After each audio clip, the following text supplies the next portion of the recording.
Seigneur, je n'ai que toi. Oh oui, je n'ai que toi. Tu me fais vivre tes bontés. Tu me donnes d'expérimenter le bonheur de ta création.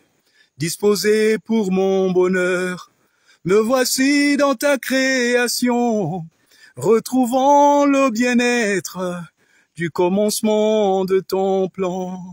Le plan où tu as créé la terre avec tout ce qu'elle contient.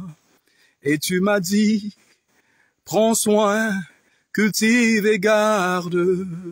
Tu m'as dit, prends soin, cultive et garde, car de cela viendra ton harmonie. Béni soit le nom du Seigneur. C'est le paysan missionnaire qui vous salue depuis la forêt, alléluia, du bassin du Congo. Et Dieu est merveilleux et quelquefois il nous demande certaines choses qui sont déterminantes pour toute notre vie. Je me souviens encore lorsque je lis la parole de Dieu et que la Bible dit « Mettez-moi à part Barnabas et Saul ». C'est le Saint-Esprit qui parle en disant « Mettez-moi à part Barnabas et Saul pour l'œuvre à laquelle je les ai appelés ».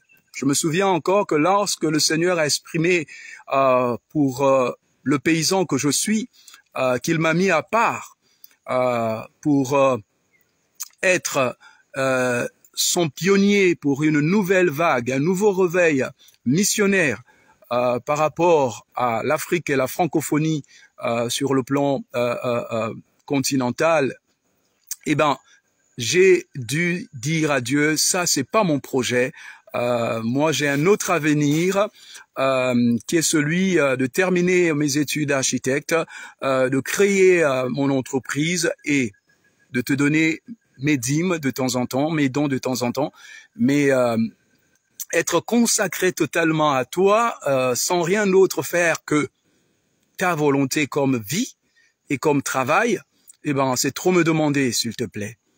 Mais je bénis le Seigneur parce qu'il a permis que l'Esprit du Seigneur, le Saint-Esprit, puisse m'apporter la conviction que ma destinée, que le plan originel de Dieu, avant que la création ne soit, avant que tout ne soit créé, eh ben, il m'avait déjà prédestiné à être cet homme qui devait aujourd'hui vivre une vie pionnière dans un cadre qui est un chemin nouveau, qui n'est pas nouveau en soi, mais nouveau pour notre siècle, de pouvoir ouvrir un nouveau champ missionnaire, de pouvoir ouvrir une nouvelle dimension apostolique et rattacher celle-ci à une filiation polynéenne.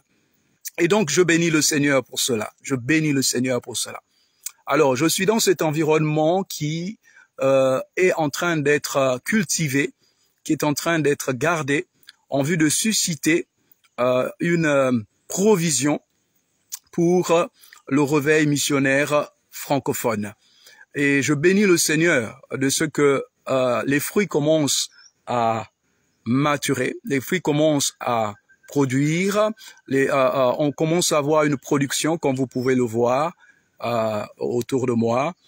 J'ai quelques signes comme ça, j'ai le cacao qui est là, j'ai le papayer qui est par là, j'ai la banane qui est sur mon épaule, juste ce que je peux porter pour imager.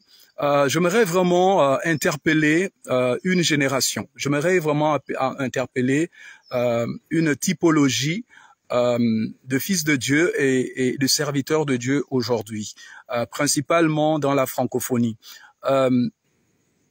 D'une manière générale, nous, en tant qu'Africains, nous avons toujours été soumis à l'Occident, non pas dominés, mais soumis à l'Occident, même s'il y a une forme de domination, mais c'est d'abord la soumission.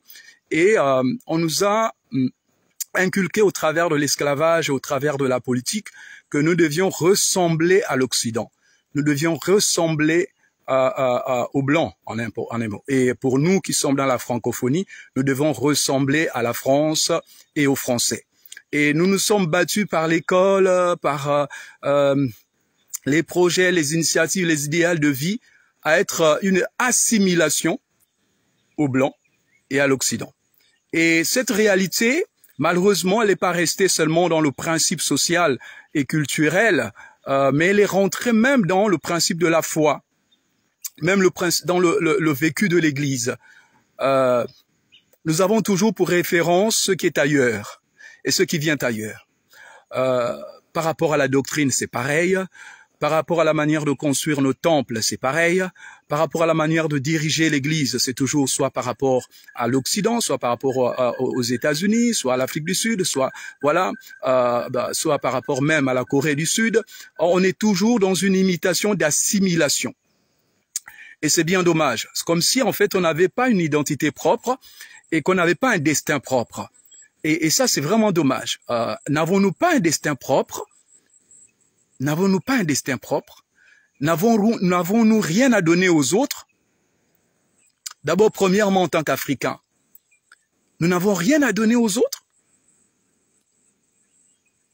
Nous devions toujours chercher toute notre vie à imiter le blanc, l'Occident. Le noir n'a-t-il pas un avenir dans le sens de donner et d'amener un développement chez soi et chez les autres? Je ne parle pas dans le sens où on va dire, mais si on le fait, non, on le fait aujourd'hui, c'est par, comme je dis, par la soumission à la domination. On pille nos richesses, et au travers de nos richesses, oui, l'Occident s'est développé depuis des siècles et continue à se développer. Cela ne nous sert de rien.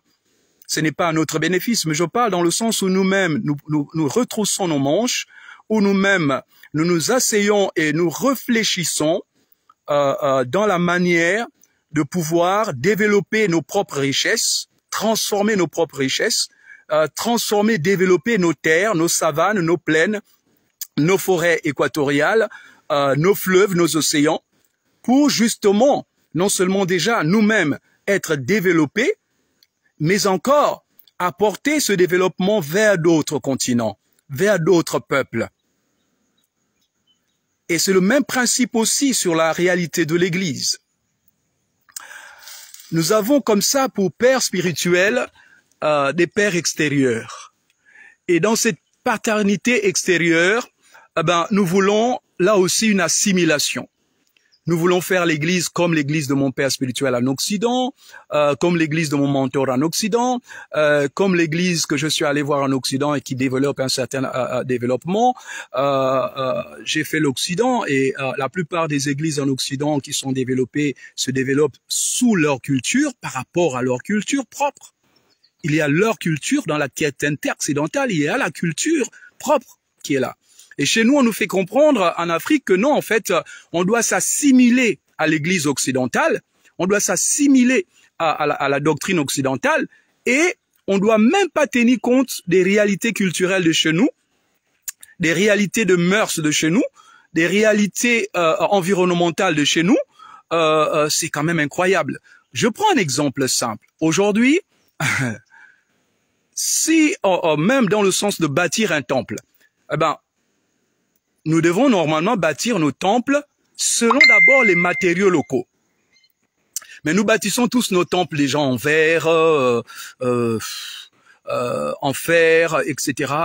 Pourquoi? Parce que nous avons vu cela en Occident, fait ainsi, et donc nous reflétons seulement cela bêtement. Nous pouvons transformer nos églises déjà en termes de temples avec nos matériaux locaux. Nous pouvons justement avoir un examen à faire de la parole de Dieu. On met notre culture à côté, on met notre parole à côté, la parole de Dieu à côté, et on voit ce qui est dans la culture africaine, dans la culture bantoue, ce qui est conforme à la parole de Dieu, et de le valoriser.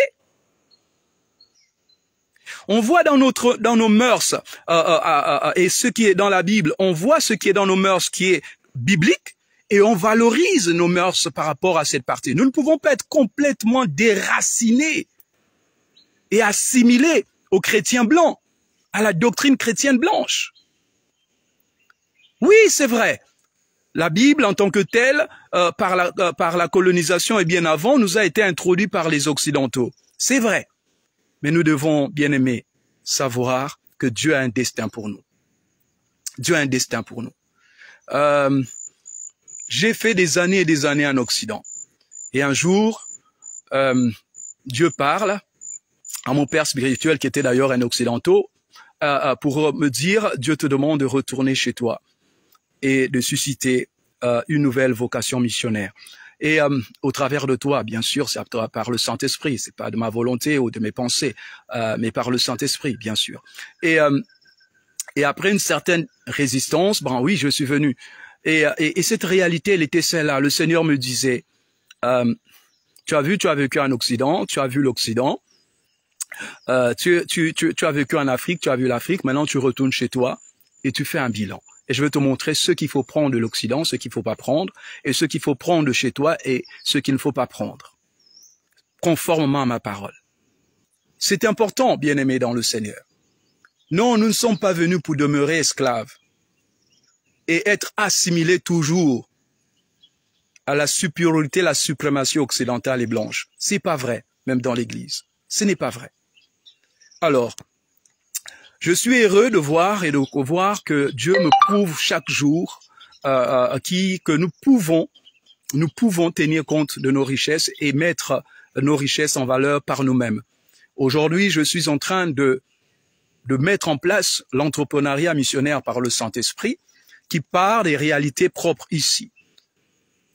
Vous savez, je me rappelle quand je suis allé voir la société de mon pays qui exploite le cacao, et je les ai dit, je voudrais que vous me puissiez m'accompagner pour l'exploitation de cacao. Et puis là, comme d'habitude, et ce qui n'est pas mauvais, je dis pas que c'est mauvais, mais on m'a dit, il faut un business plan, et dans ton business plan, il faut au minimum 10 millions pour commencer 1 à 2 hectares. Dans ce sens. Si vous n'avez pas 10 millions, ben c'est pas la peine, ne commencez pas. Et j'ai dit au directeur général de la société du cacao de mon pays, à l'époque 2015-2016, et donc je lui ai fait comprendre que j'ai une terre qui est l'héritage, qui est mon héritage de mes grands-parents. J'ai des terres et deuxièmement j'ai une machette.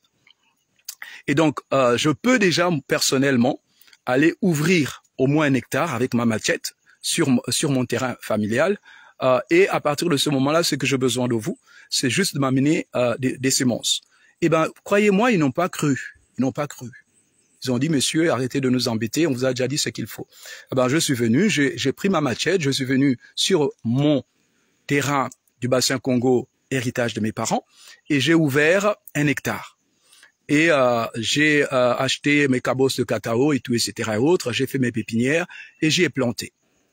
Et puis, un jour, ils sont passés par là dans les recensements toujours quand il y a besoin de projets avec l'Union européenne, quand il y a une implication FMI, vous voulez des crédits, il faut développer l'agriculture. À partir de ce moment-là, ils cherchent des cobayes pour pouvoir avoir des subventions dans ce sens, avoir un listing, voilà. Et donc, on est venu me voir par rapport à ça. Et quand le directeur général régional est venu voir mon champ, eh ben, il était émerveillé.